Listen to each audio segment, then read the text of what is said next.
Hallo Freunde, hier ist Team das Selvas, der euch die Fortsetzung dieses intensiven Kampfes bringt. In diesem Kampf finden sich deutsche Elitetruppen, die furchterregenden Fallschirmjäger, an den beiden Ufern des Flusses Simeto verschanzt. Die Fallschirmjäger versuchen, die Einnahme der wichtigen Primosole-Brücke durch alliierte Truppen zu verhindern, hier vertreten durch das Doram-Licht-Infanterieregiment und ein Geschwader des Tank-Royal-Regiments. In diesem Kampf finden sich deutsche Elitetruppen, die furchterregenden Fallschirmjäger, an den beiden Ufern des Flusses Simeto verschanzt.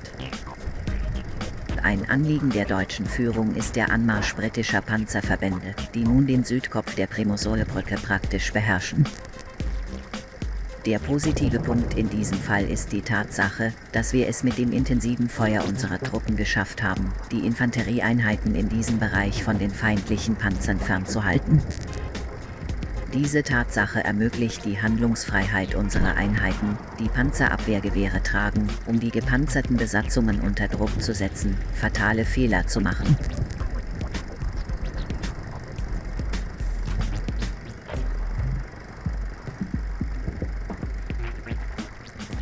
Im Osten bleiben unsere Streitkräfte aktiv, um feindliche Versuche, diese Stellungen zu infiltrieren, zu unterdrücken, was viele Opfer fordert.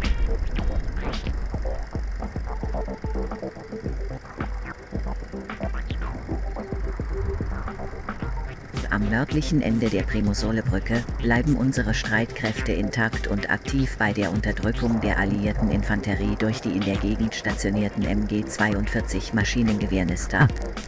Darüber hinaus sind Stellungen, die mit der mächtigen Flak 88 ausgestattet sind, in höchster Alarmbereitschaft, um feindliche Panzer bei der ersten Gelegenheit zu eliminieren. Die andere Sorge gilt der westlichen Region, genauer gesagt mit dem Kommandoposten für Fallschirmjäger am Südufer des Simeto-Flusses. Diese Position ist einem intensiven Artilleriefeuer ausgesetzt und ist der Ort, an dem die britische Infanterie am stärksten vorgerückt ist, da in der Gegend ein großes Feuergefecht stattfindet. Diese Truppen werden glücklicherweise von Einheiten mit MG-42 Maschinengewehren unterstützt, die zu Beginn der Schlacht am Nordufer des Simeto-Flusses stationiert waren. Lassen Sie uns ohne weiteres zur Fortsetzung dieses Kampfes übergehen und sehen, ob die Fallschirmjäger den Angriff der Alliierten besiegen und die feindliche Vorherrschaft dieser lebenswichtigen Position vermeiden können.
Die Strategie, die feindliche Panzerung an der Spitze der Brücke zu drücken, führt zu großartigen Ergebnissen, und unsere Panzerabwehrkanonen bringen diesen Einheiten große Verluste.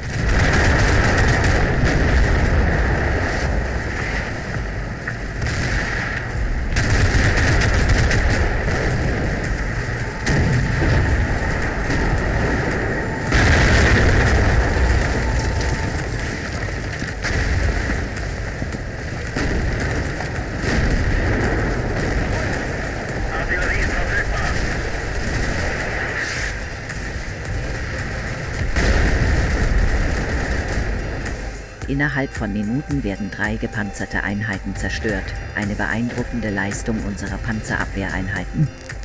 Dies ist ein echter Meilenstein, der den gesamten Verlauf dieser bis dahin undefinierten Schlacht verändern sollte.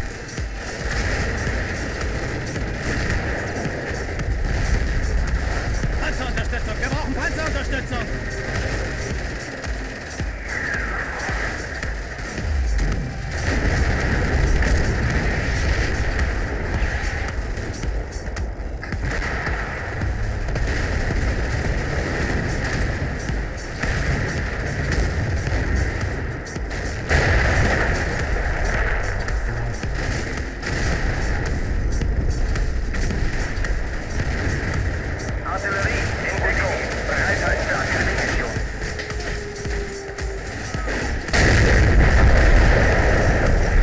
Die Effizienz dieser Panzerabwehreinheiten hat sich als beeindruckend erwiesen, und es wird sicherlich eine Empfehlung geben, dass ihre Kommandanten für diesen wichtigen Beitrag im Gefechtsverlauf eine Auszeichnung erhalten.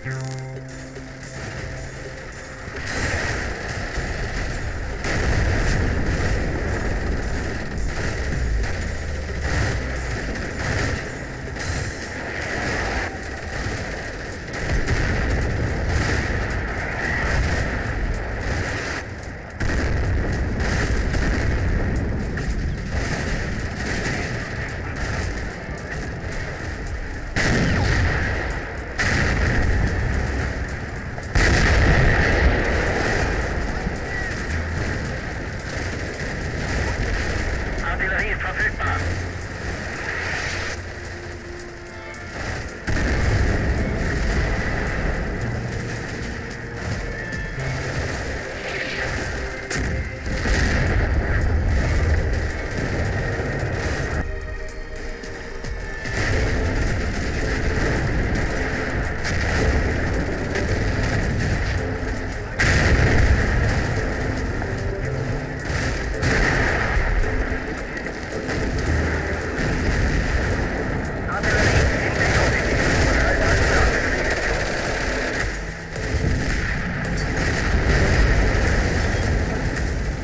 Die Vernichtung der Shermans wird eine größere Effektivität unserer Infanterie im Sinne einer stärkeren Unterdrückung der britischen Truppen und möglicherweise die Rückeroberung des südlichen Kopfes der Primosole-Brücke ermöglichen.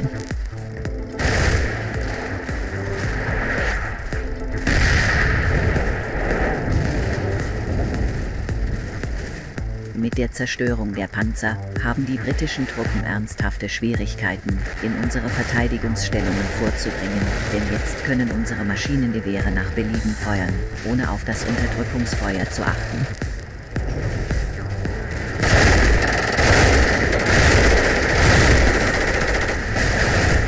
Dadurch können unsere Einheiten in vorderen Stellungen am Südufer des Simito-Flusses, die bisher am stärksten vom alliierten Feuer betroffen waren, atmen und ihre Verwundeten versorgen.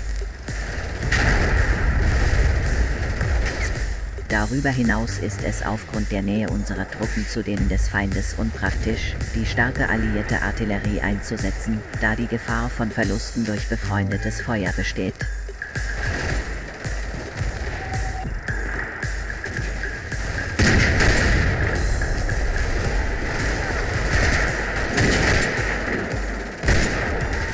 Was erwähnt werden muss, und womit wir nicht gerechnet haben, ist der Mut und die Entschlossenheit der britischen Infanterietruppen, die auch ohne Unterstützung von Artillerie und Panzern furchtlos auf unsere Stellungen vorrücken und dafür einen hohen Preis zahlen.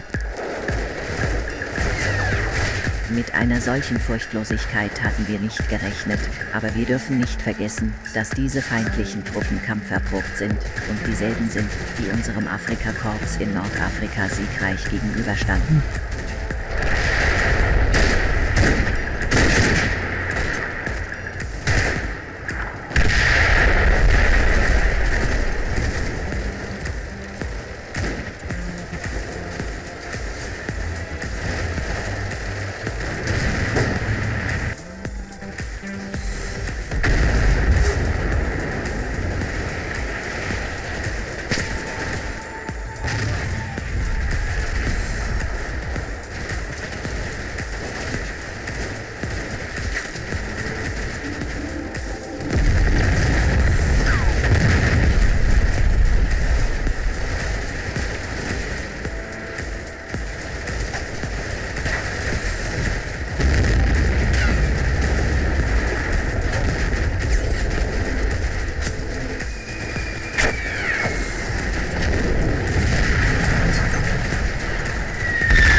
Anscheinend haben sich unsere Verteidigungslinien an allen Fronten stabilisiert und wir haben festgestellt, dass der Angriff der Alliierten an Schwung verliert.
Der frühe Einsatz unserer Fallschirmjäger, von den Offizieren sorgfältig vorbereitet, um den Ansturm des Feindes einzudämmen, erweist sich des höchsten Lobes durch das Oberkommando. Sicherlich werden viele eiserne Kreuze von diesen Truppen verdientermaßen verteilt.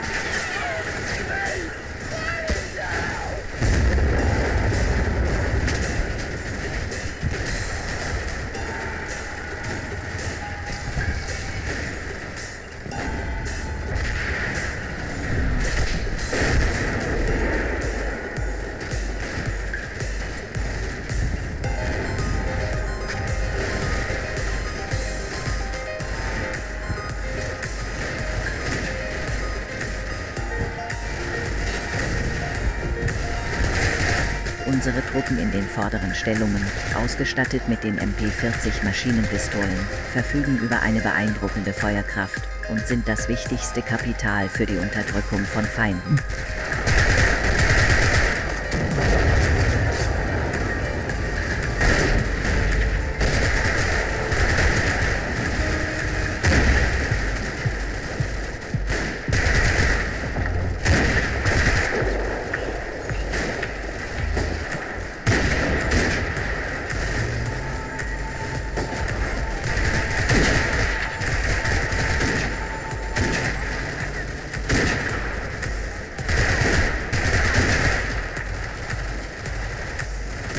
In einer überraschenden Bewegung bewegt sich der letzte britische Panzer auf der Brücke bei Tremosole in einem mutigen und selbstmörderischen Angriff ungestüm auf den Nordkopf zu, wo die meisten unserer Panzerabwehrkanonen stationiert sind.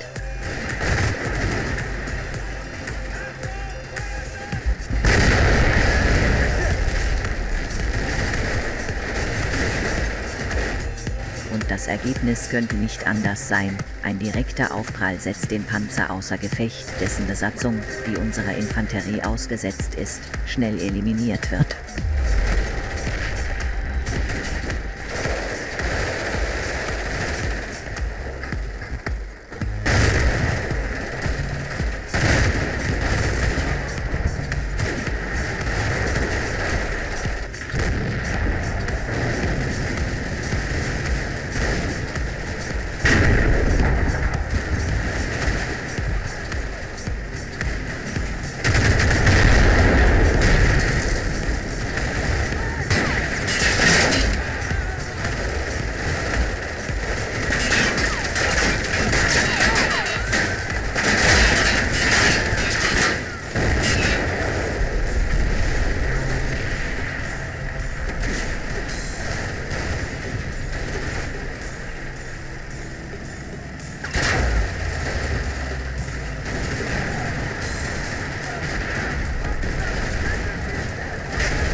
Mit seiner letzten Panzerung im Feld versucht der Feind einen erneuten Angriff auf das Ziel, diesmal mit Unterstützung der Infanterie, was diese Initiative besonders gefährlich macht.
Unsere Truppen, auch wenn sie durch den gemeinsamen Angriff von Infanterie und feindlichen Panzern bedrängt werden, schrecken nicht zurück und kämpfen mutig mit allem, was sie haben, um diesen Angriff zu brechen, indem sie ihre Handgranaten und Sprengpakete einsetzen, um die Panzer in der Umgebung zu deaktivieren.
Der Rückschläger rückt die britische Infanterie in Kraft vor, besetzt das Gebiet südlich des Kopfes der Primosole-Brücke und gefährdet unsere Position dort.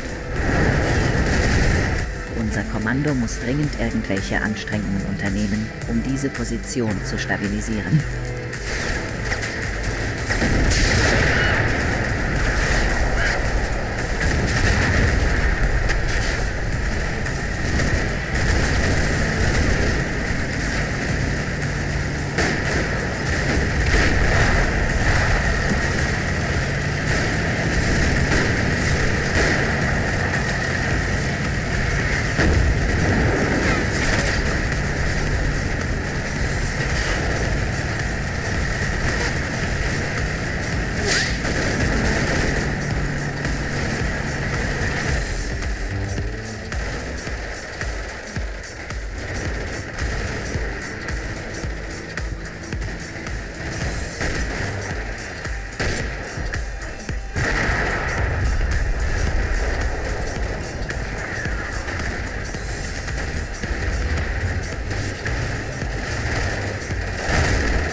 Angesichts dieser gefährlichen Situation wird der Befehl erteilt, am Südufer des Sinito-Flusses, neben der Primosole-Brücke, ein starkes Mörserfeuer zu starten, um zu versuchen, den Feind an einer Konsolidierung seiner Position zu hindern.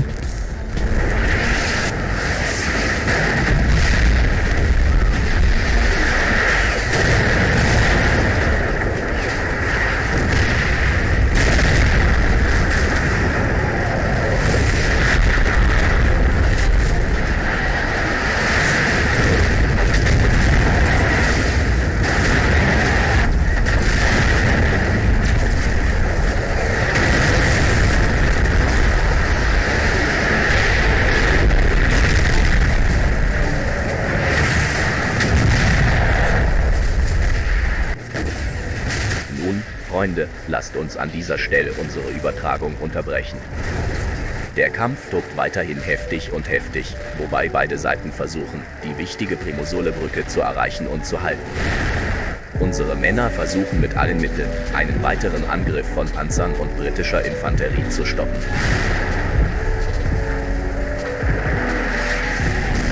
Hiermit verabschieden wir uns. Wir hoffen, es hat euch gefallen. Und wenn es euch gefallen hat, vergesst nicht, den Kanal zu liken und zu abonnieren.